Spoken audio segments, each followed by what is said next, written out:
오늘 세르반테스의 작품 돈키호테를 본격적으로 들어가 보겠습니다. 도대체 무슨 이야기가 나오는지, 돈키호테가 왜 그렇게 대단한 작품인지 살펴보도록 하겠습니다. 사실 돈키호테의 앞에 돈자는요, 스페인에서 경칭으로 쓰이는 말입니다. 예를 들어서 어느 정도 사회적 신분이 있는 이런 사람한테 붙여준 존칭이에요. 예를 들어서 영어의 sir 같은 정도의 말이 되겠습니다. 그래서 여러분들이 돈 후앙, 돈 저바니 이런 말을 들으면 이 돈자가 이름이 아니라 sir라는 뜻이구나 이렇게 알면 되겠습니다. 그러니까 돈키호테도 키호테가 이름이고 돈은 앞에다 붙여준 경칭이라는 뜻입니다. 워낙 돈키호테로 이름이 굳어져 버려서 그냥 돈키호테가 이름처럼 이렇게 쓰여졌다고 보시면 되겠습니다. 그러면 돈키호테 우리나라에 언제 처음 알려졌을까요? 놀랍게도 1915년입니다. 일제강점기 때 이 조선의 돈키호테가 소개된 것입니다. 이걸 소개한 사람은 바로 최남선인데요. 이름은 돈기호전기 요렇게 발표했습니다. 청춘 5호에 쓰여졌습니다. 사실 최남선은 일제강점기 때 이광수, 홍명희와 더불어서 조선 3대 천재였습니다. 최남선은 황실 유학생으로 선발돼서 국비, 장학생, 유학생으로 일본에 공부하러 갔습니다. 일본 와세다 대학 시절에 한국인 학생들이 주축이 돼서 총동맹 휴학 이거 주도하다 퇴학을 당하기도 했죠. 그런데 최남선이 친일 활동을 했다는 이야기도 많이 있습니다. 근데 저는 어쨌든 우리나라 문학계에 정말 큰 일을 하신 분이 아닌가. 돈기호전기를 번역해서 알려줘서 그것뿐만 아니라 최남선 하면 해에게서 소년에게라는 새로운 형식의 자유시가 발표가 되죠. 최초의 신체시로 알려져 있습니다. 그러면 최남선이 발표한 돈기호전기 이거 어떻게 번역했을까요? 그럼 최남선이 스페인어도 한단 말이에요? 아닙니다. 스페인어판을 영어로 번역하고 영어를 일본 사람들이 일본어판으로 하고 이 일본어판을 다시 한국어로 번역한 거예요. 이렇다 보니 여러 단계의 번역을 거치다 보니 실제와는 많이 달라졌습니다. 당연하죠. 그보다 정말 더 심각한 것은 이게 작품이 굉장히 길다고 했잖아요. 그 중에서 풍차와의 모험, 양떼와 싸우는 모험. 이게 전체적으로 앞뒤 맥락은 딱 잘라먹고 갑자기 무슨 모험 이야기만 이렇게 쓰면 누가 봐도 이 미치광이 노인이 그냥 혼자 말도 안 되는 상상 속의 그 풍차를 괴물이라고 생각하고 이렇게 싸우는 이야기 이것만 그냥 딱 나오니까 우리에게 정말 우스꽝스럽게 보여진 게 아닌가 이런 생각도 해봅니다. 작품 배경이나 설명도 없이 갑자기 주인공이 돌진해서 이 싸우는 이 장면으로 시작했기 때문에 돈기호전기 읽은 사람들은 황당한 노인네 이야기 정도로만 알았을 것입니다. 그 뒤로도 돈키호테는 미치광이 노인 기사로 이렇게 폄하되기 일쑤였습니다. 그러면 한국에는 언제 제대로 스페인어판이 번역됐나요?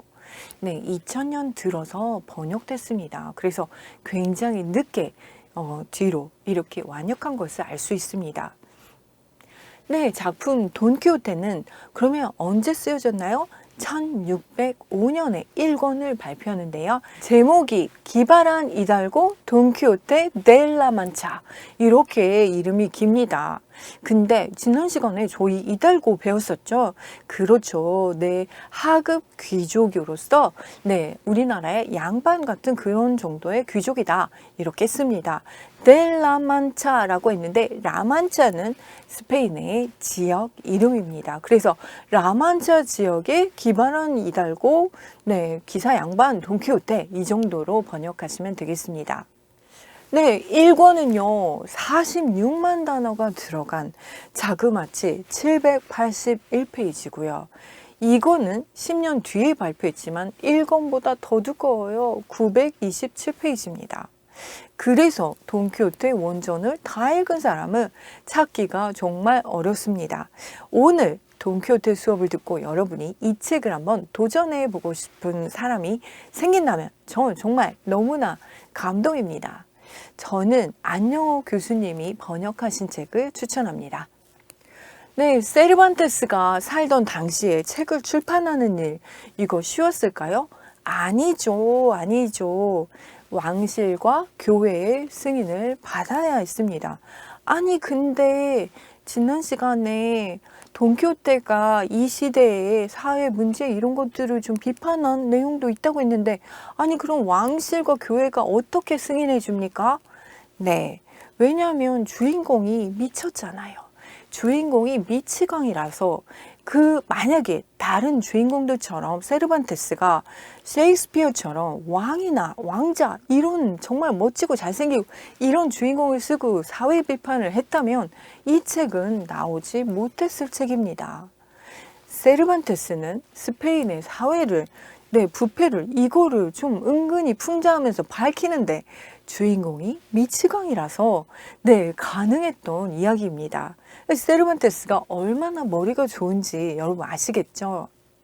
돈키호테의 주 내용을 들여다보면 사실 이 기사도에 빠져서 돈키호테가 하인 산초와 스페인 전역을 이렇게 다니면서 모험을 하는 이야기들이 주축이에요.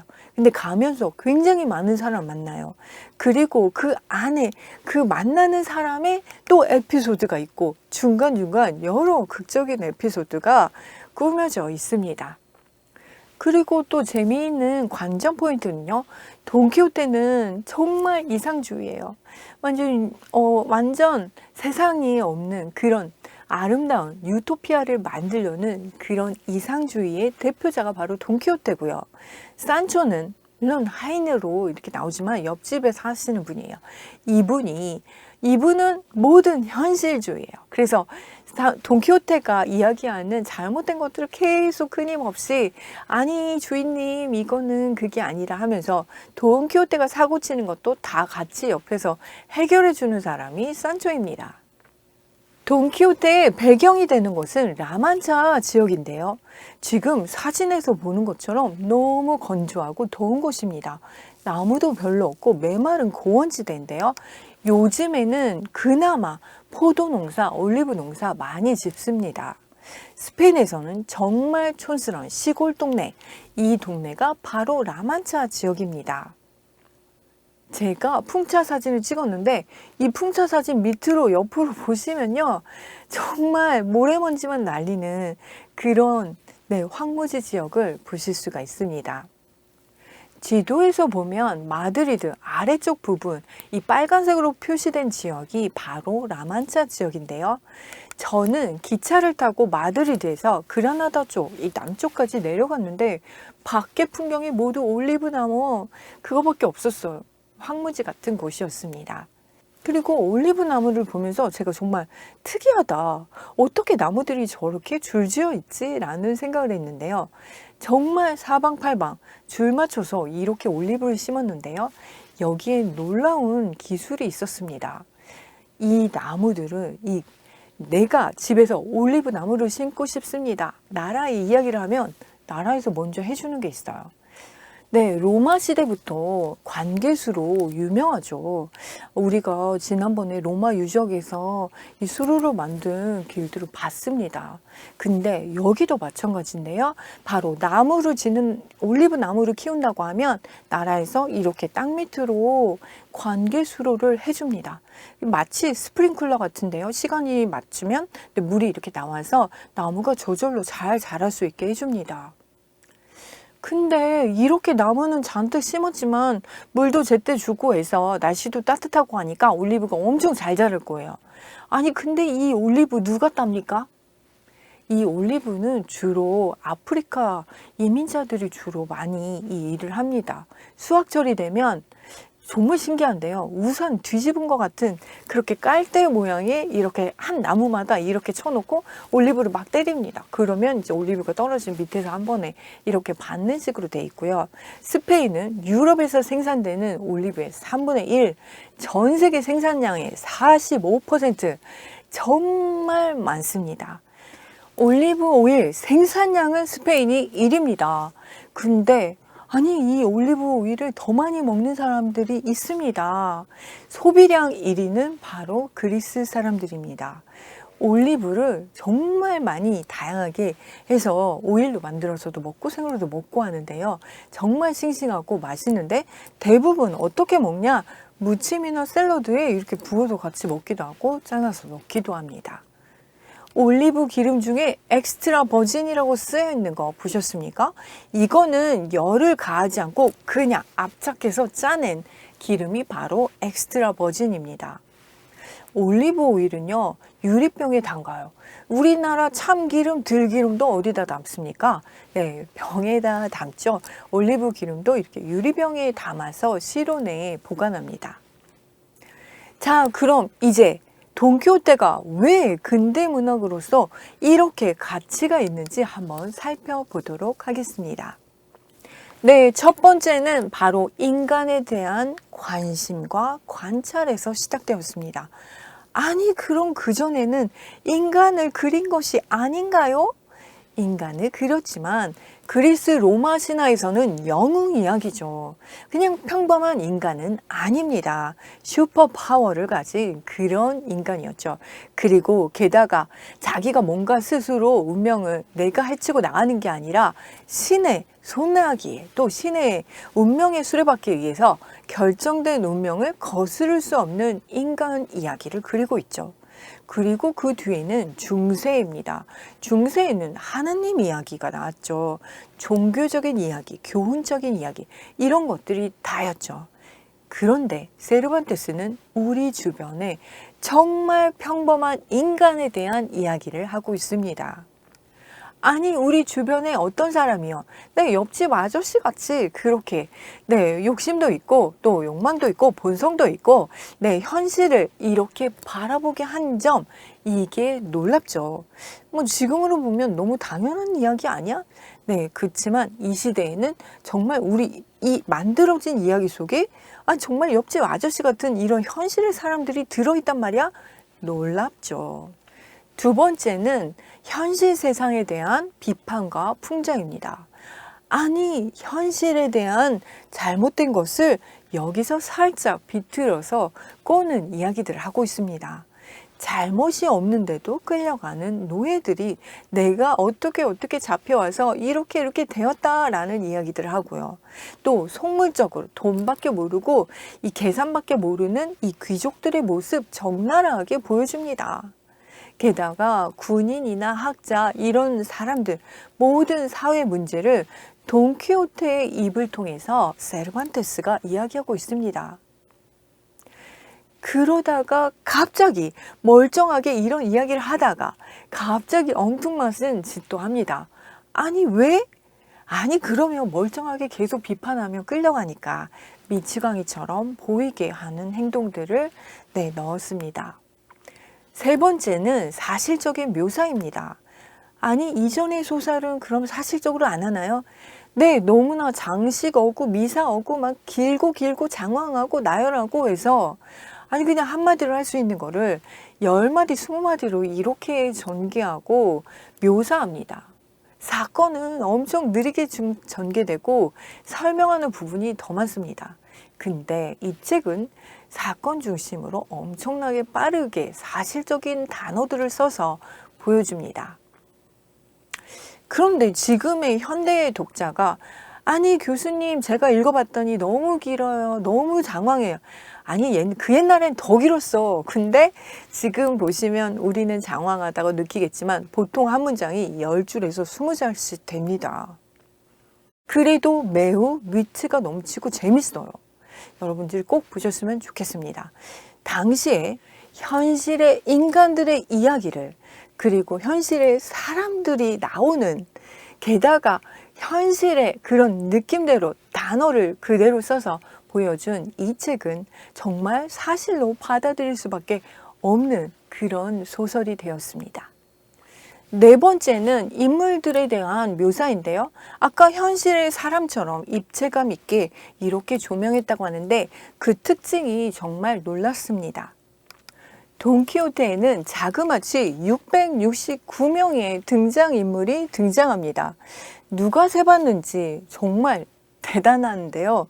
어마어마한 인물들이, 아니, 이렇게 책에 많은 사람이 등장할 수 있습니까? 네, 그런데 이 인물들이 너무 뻔하지 않게 그려졌다는 것입니다.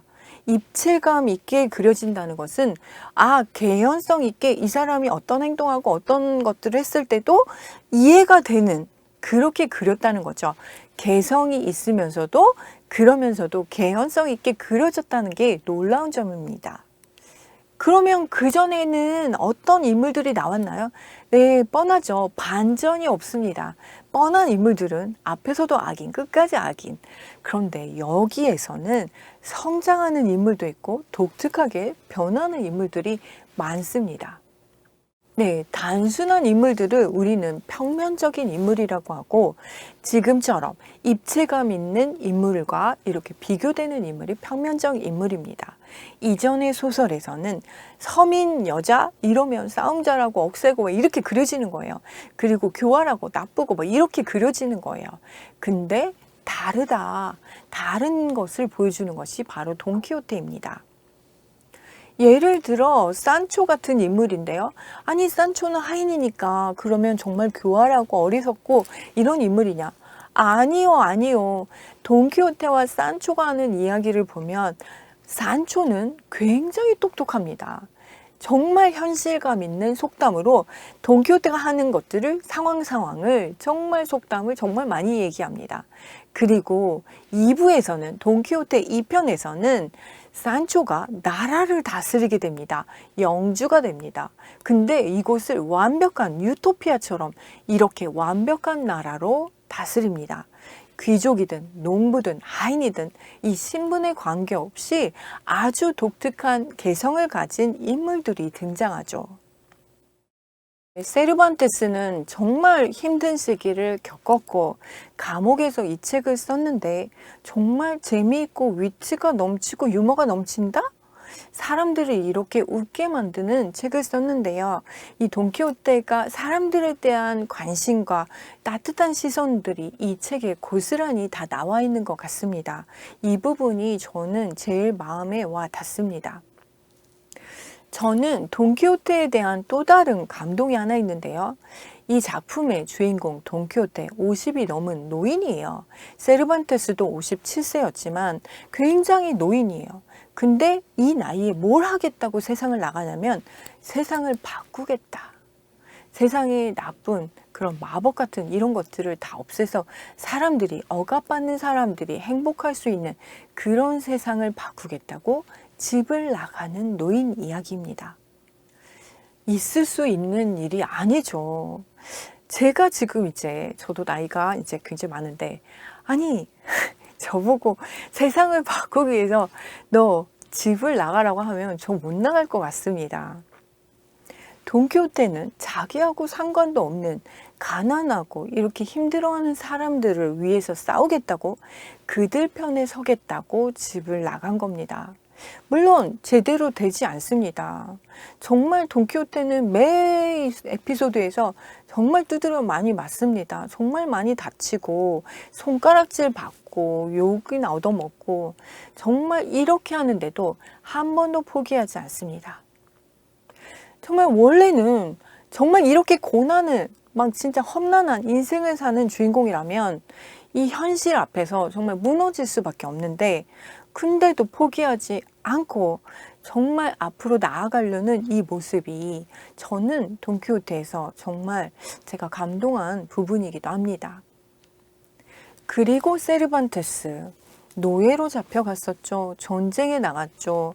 감옥도 들락날락했죠. 힘든 시기가 정말 많았습니다. 그런데도 불구하고 혼자서 끝까지 공부하고 이 감옥에서 책을 써서 냈습니다. 진짜 세르반테스가 돈키호테가 아닌가 저는 생각합니다. 성공 한번 못했어도 감옥에서 책을 써내는 용기가 대단한 그런 인물입니다. 세상 고생에는 정말 이골이 난 작가예요.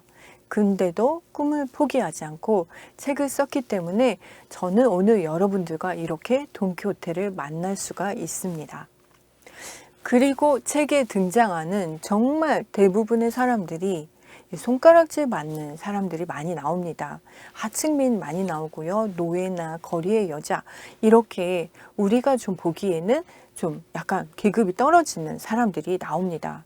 근데 그들을 바라보는 돈키호테의 시선은 정말 너무 따뜻합니다. 그들 모두가 마법에 걸려서 정말 귀한 존재인데 그렇게 된 것이다.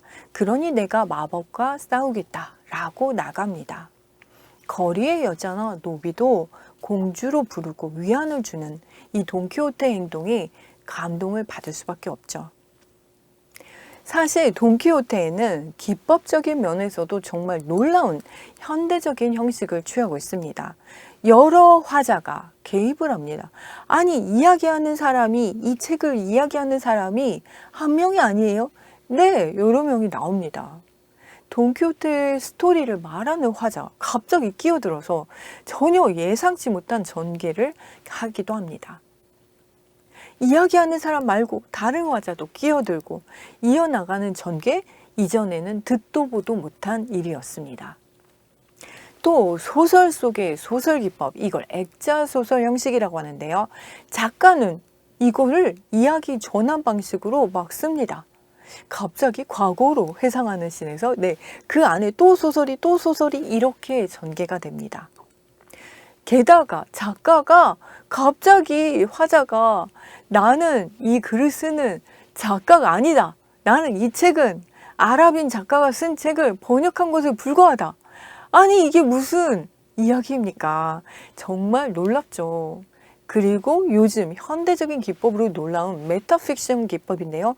이건 주인공이 자기가 만들어진 허구세계의 주인공, 인물인 것을 인지하는 형태입니다. 아니, 여기 만들어진 주인공이 자기가 여기가 현실이 아니라 만들어진 세계야 라고 깨우치는 이런 깨달음, 이건 정말 매우 현대적인 기법인데요. 이미 돈키호테에 다 나와버렸어요. 그렇기 때문에 저는 이 책이 세상에 없던 책이라고 단언할 수 있습니다. 저는 세르반테스가 세상을 상대로 일종의 게임 같은 유희를 한 것이 아닌가. 어떻게 갑자기 이 시기에 이런 분이 나와서 이런 현대적인 글을 쓸 수 있을까 정말 놀라운데요. 저만 그렇게 생각한 건 아닙니다. 르네 지라르라는 평론가가 있습니다. 프랑스 출신인데요. 역사, 문학, 철학 이쪽 공부하신 분이에요. 근데 이분이 이렇게 말했어요. 돈키호테 이후에 쓰인 소설은 돈키호테를 다시 쓴 것이나 아니면 그 일부를 쓴 것에 불과하다. 그러니까 돈키호테에 이미 나올 수 있는 모든 다양한 기법들과 형식, 이런 스타일, 이런 것들이 다 들어있다라고 보시면 되겠습니다. 그러면 이제 형식을 알아봤으니까 주제도 알아볼게요. 얼핏 이야기했지만 제가 보는 주제는 자신의 꿈을 포기하지 말고 나아가는 것.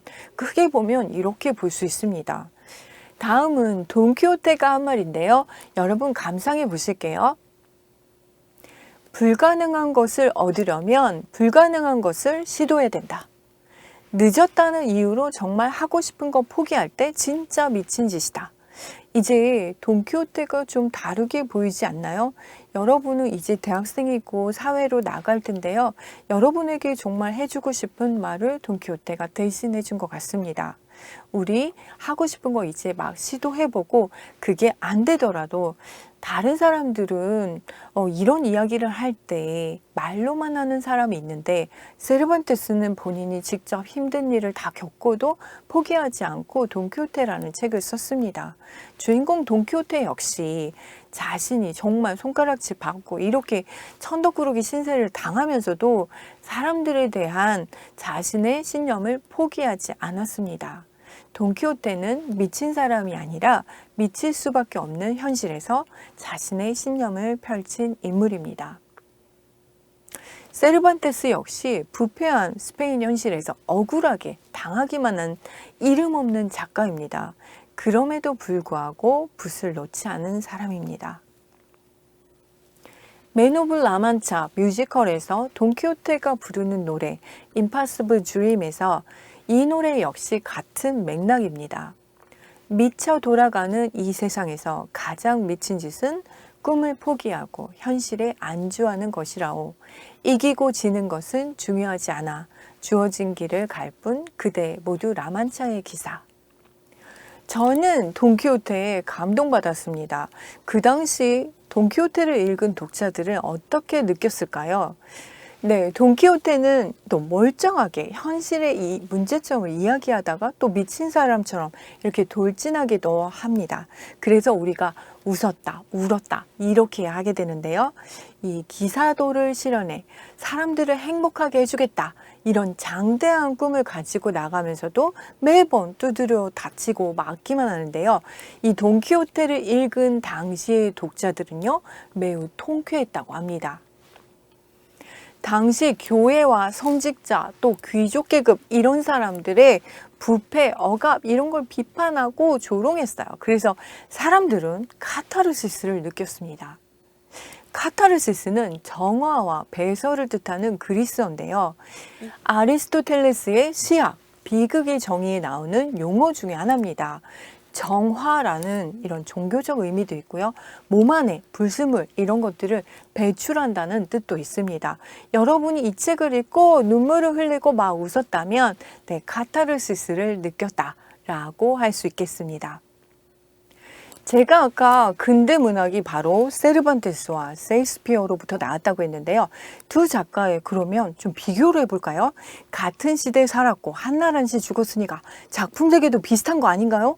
아니에요. 공통점이 있지만 다른 점이 더 많습니다. 그리고 두 사람의 인생 완전히 다릅니다. 사실 셰익스피어는 왕실의 후원을 받아서 승승장구했습니다. 극장주예요.